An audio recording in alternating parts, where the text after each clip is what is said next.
Tayo ngayon sa WhatsApp. Tayo po ay mag-interview ng mga murang kabataan. Tara po.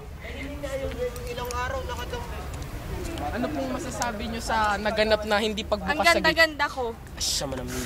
Siya manami daw. Kayo po. Siya manami. The same. Pugutan ko ng ulo. Pupugutan daw ako ng ulo mamaya. Magbabalik sa'yo. Sorry. Yan po ang ating mga reporter. Ito po ngayon ang nagaganap dito sa center. Yan. Yan po. Paeng. Yeah. Sila nga. Stephanie. Hello! Ayun po, si Kwan, Doting Daga. Nandito po tayo ngayon sa... Ano na ako sa Wawawi? Ano masasabi nyo sa hindi pagbukas ng gate? Putangin lang ko na. Pwedeng bumati. Sige po, sige lang po. Sige lang po. Si Jobert yun eh. Sige lang po. Binabati ko si Jobert, si mama ko. Dito ako sa Wawawi. Siya naman po, siya naman. Kayo po, kayo po. Masasabi ko lang, Kuya Ariston, tama na yan kay Emma. Sinasabi ko sa'yo, tama na kay Emma, magsasawa ka niyan.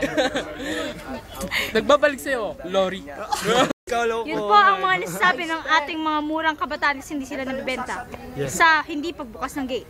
Balik sa'yo, Renante. Nandito po tayo ngayon sa isa pang senaryo. Ito po.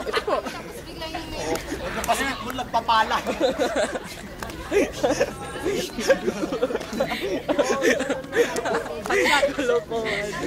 Bubugin ako ni Stephanie nito eh. Parang shotman, magti-360 rito. Ito po si Mr. Roa. Sige po, pakitain niyo po kami. Go!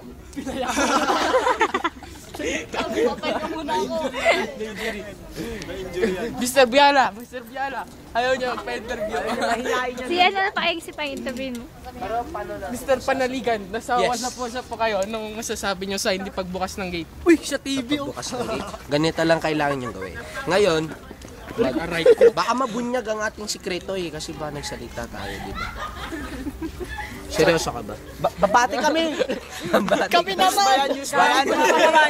Wawawi! Kami naman, sandali lang. Wawawi. Hi! Wawawi men. Japanese! Ariston, tama na kay Emma. Ayoko na talagang magsalita. Yung Emma, ayoko na talagang magsalita.